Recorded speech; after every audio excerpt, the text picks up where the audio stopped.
Bonjour à tous, aujourd'hui vidéo assez particulière puisqu'on va parler de One Piece, mais on va parler de l'histoire de Ace, donc Ace Novel, et on va commencer, voilà, c'est parti.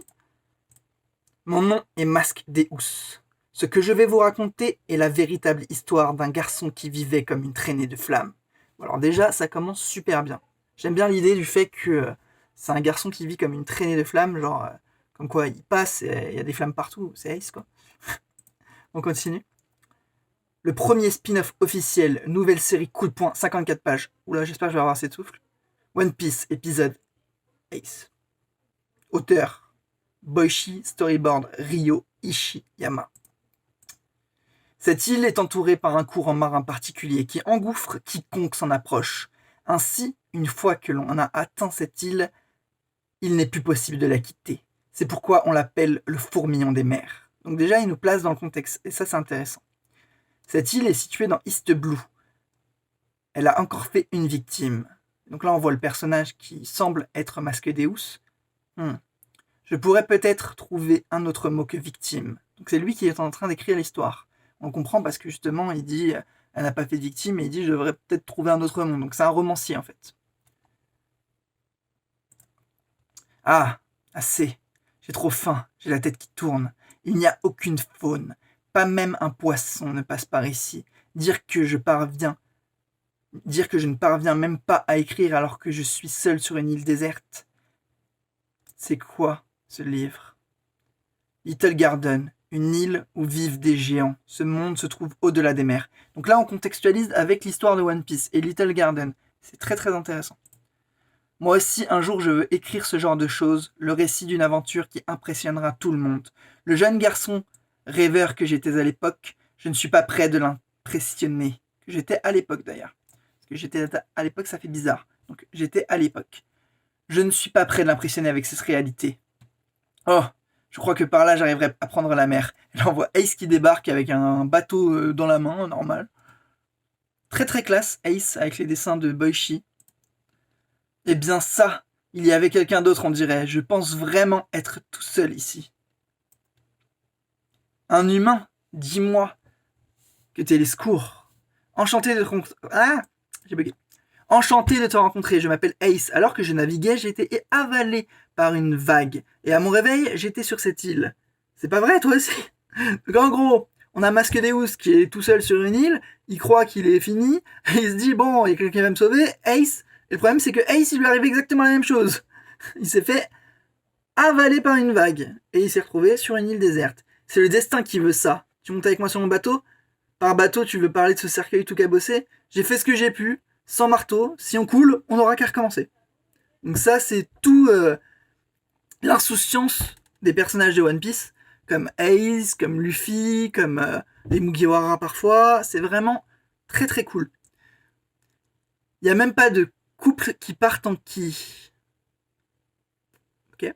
Ça ne sert à rien d'essayer avec un tel ratio que même une vaguelette ferait chavirer. Bah oui, il veut partir avec un radeau sur les mers. Ça rappelle quelqu'un. Il faudrait au moins qu'il ait la longueur d'un arbre et que les interstices soient comblés. T'es vraiment incroyable, je pensais pas me faire incendier comme ça au premier coup d'œil. T'es un charpentier de la marine ou quoi? Non mais tu te prends la mer, c'est le minimum. Non mais quand tu prends la mer, c'est le minimum. Moi, je sais pas comment je vais faire, tu devrais pas t'en vanter. Dis, si t'es d'accord, tu m'aiderais pas à fabriquer un bateau pour partir d'ici? Avec toi, ça ira 100 fois plus vite. Juste en ramant et même avec un vent arrière, les courants auront autour de cette île sont. Il y a une crique avec plein de trucs qui flottent par là. Suis-moi. Tu m'écoutes ou quoi? Ouf. On sent que le souffle n'est plus avec moi. Et donc là, ils ont trouvé un grand bateau gigantesque. Gigantesque. Au fait, j'ai pas encore demandé ton nom, j'ai abandonné mon vrai nom comme mon vrai visage. Et c'est pour ça que tu portes un masque. J'ai cherché un bon nom de plume. Un nom de plume. Donc là, c'est la rencontre entre Ace et Masque Deus, qui cherche son nom de plume. Donc Masque Deus, mais il l'a pas encore. J'aimerais bien devenir écrivain. Au fait, il n'y aurait pas de la nourriture restée par ici, j'ai déjà cherché et j'ai même pas trouvé un biscuit. Regarde tout ce qu'on peut utiliser par là. Tous ces matériaux étaient d'excellente facture. Et comment on va utiliser ça? Il lui tend une chope de bière. Pour faire la fête, tu pourrais t'enivrer Rien qu'en buvant de l'eau là-dedans, pas intéressé, on est là pour construire un bateau. Donc on retrouve toujours cette insouciance qui est très très cool. Il est vrai que ces flatteries n'y sont pour rien, mais c'est avant tout l'aura particulière que dégageait cet homme qui se faisait appeler Ace, qui m'a attiré et poussé à fabriquer ce navire. Donc là, on est vraiment sur la rencontre entre Masquedeus et Ace, donc le premier membre de l'équipage de Ace quand même. Donc c'est bien de voir les fondations qui ont fait que justement on est sur la création et la jeunesse de Ace. Qu'est-ce que tu fais? On a passé du temps à tout couper. Si tu brûles l'extérieur du bois et le carbonises, alors il sera plus résistant, y compris au feu et à l'eau. Et si tu ne fais rien, c'est en fatigant. C'est fatigant. C'est fatigant de faire un feu, mais bon. Tu sais vraiment tout. Où as-tu appris ça? À commencer par Bragmen. J'ai lu tous les journaux et les plans de bateaux qui me tombaient sous la main. J'ai retenu des choses les plus utiles aux plus futiles. Bragmen. T'as quel âge? Tu crois encore à ces livres qui disent des mensonges? Donc là, on a sur un flashback. Donc on voit, il se rappelle. Donc Masquedeus se rappelle. Comme si les géants existaient. Ouvre un peu les yeux et regarde la réalité, abruti. Ouais, moi aussi je l'ai lu il y a longtemps. Little Garden, l'île des géants. Donc en fait là, ils font référence au livre qu'on a vu au tout début. Il paraît qu'on peut l'atteindre si on choisit la bonne route. Ah, ça a l'air marrant. Les géants, c'est bien. Mais tu connais la légende des terres réunies? Mon papy me l'a raconté il y a longtemps. C'est une histoire super ancienne, d'un type plus grand qu'un géant. D'après ce qu'on a dit, ses descendants seraient... Et là, ça se coupe. Le vrai problème était d'ordre temporel. De l'eau, on en avait, mais peu. Cependant, pour deux grands adultes comme nous, construire un bateau sans jamais manger, c'est une lourde tâche. Le temps durant lequel on pouvait tenir diminuait. Le ventre vide, nos forces étaient décuplées, mais l'esprit, lui, s'embrouillait peu à peu. Si tu t'effondres, tout ça n'aura servi à rien. Mon cœur était arrivé à sa limite, juste une bouchée, si j'avais de quoi manger. À l'inverse, Ace, de son côté, continuait sans cesse de travailler, sans jamais faiblir ou se reposer. Donc là, on retrouve notre personnage quand même. Le FC Ace est ici. Il est vraiment humain, une telle énergie. 3 jours plus tard. Une telle malchance, c'est possible. Foutu tempête. Il n'y a fallu qu'un instant alors qu'on avait le regard ailleurs. Quelle merde. Un autre bateau, on ne va jamais y arriver, je suis à bout de force. Moi, contrairement à toi, je n'ai rien mangé du tout. Pourtant, on était sur le point d'avoir fini. Bah, c'est la vie, on n'a qu'à en construire un autre. Ace, dans toute sa splendeur. C'est-à-dire, ils ont galéré à construire un bateau, et là, ils veulent. Il dit comme si dans rien n'était, oh, faut construire un autre.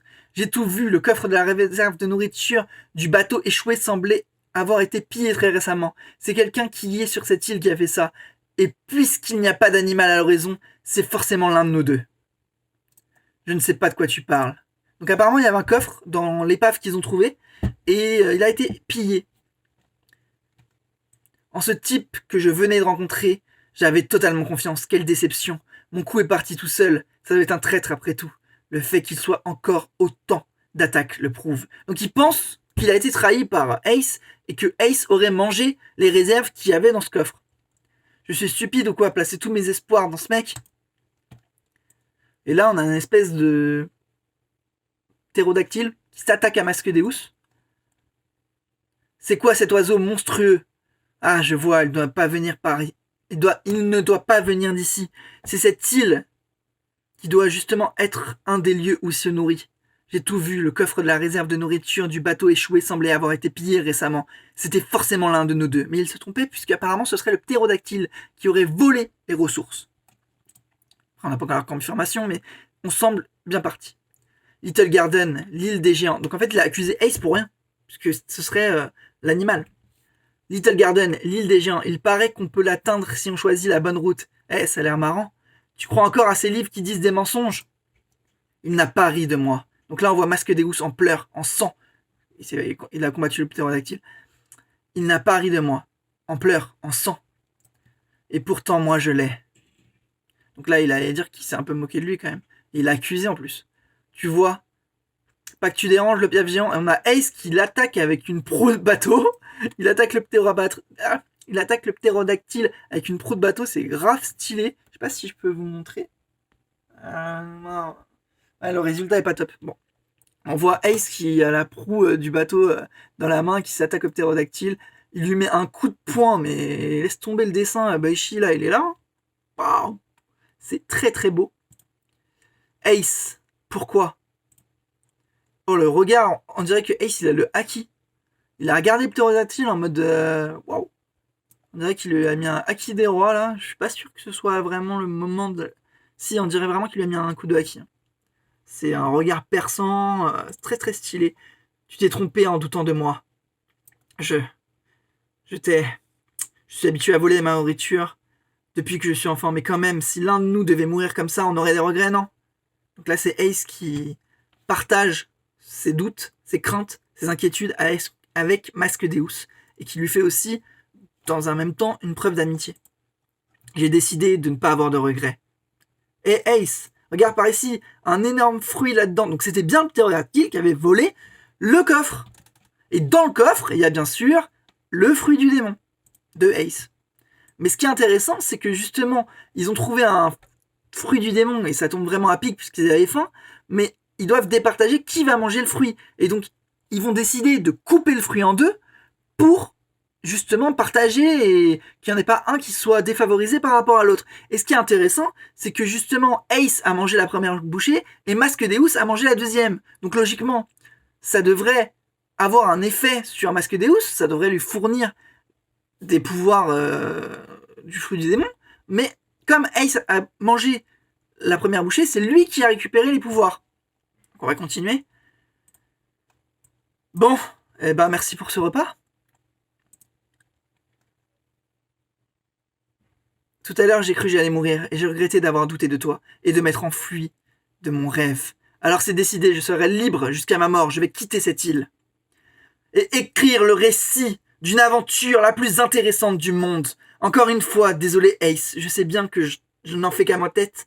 Aide-moi encore une fois à construire ce bateau. Donc là, ils repartent sur un idéal, construire un bateau pour quitter justement cette île déserte. Moi non plus, j'ai pas envie de regretter quoi que ce soit. Ace,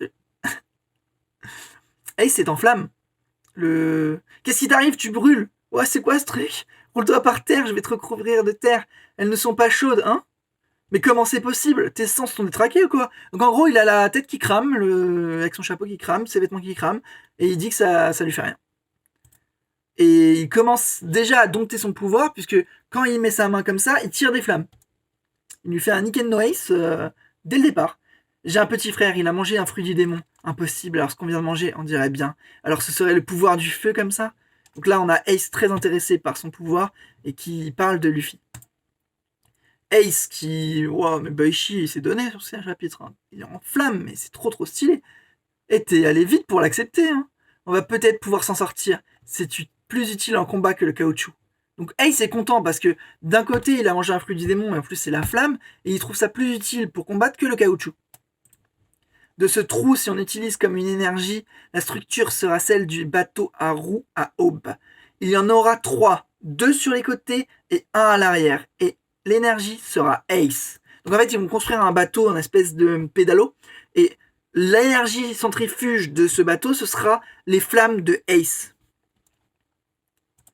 Et donc, on est vraiment sur un côté très intéressant dans la mesure, certes, c'est Boichi qui écrit le scénario, qui dessine et tout, et qui nous permet d'avoir ce côté Dr. Stone sur One Piece.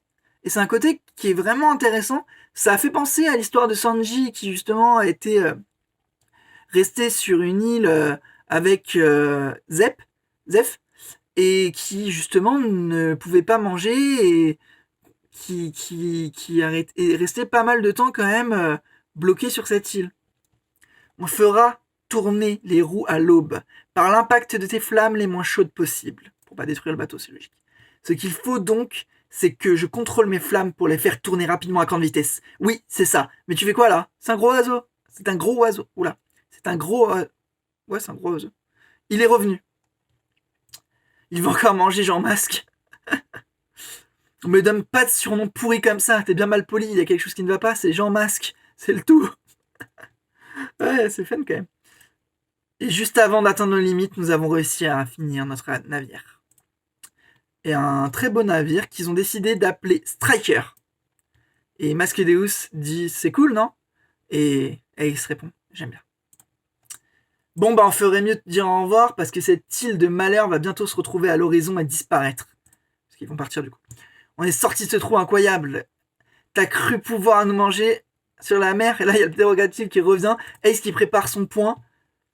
Et on a Ace qui déclare à Masquedeus, viens avec moi sur mon bateau jusqu'au sommet. Et il nous sort un Iken et il met KO le ptérodactyle. Et je vais essayer de vous montrer la page. C'est vraiment très très stylé. Je sais pas si on la voit bien. Voilà. Et donc on continue. Un point de flamme. Il a déjà fait sien son nouveau pouvoir. Pirate, ça ne peut être qu'intéressant. Ça me donnera quoi écrire. Moi, sans le nom, deviendrai Deus et te soutiendrai Ace. C'est pas mal comme nom de plume, non? Masque Deus. Essaye de ne pas refiler tes idées en douce. C'est ainsi que nous fondâmes l'équipage pirate des Spades. Nos compagnons s'ajoutant peu à peu, nous prîmes la direction de la mer déchaînée, où se rassemblent les plus forts. Grand Line.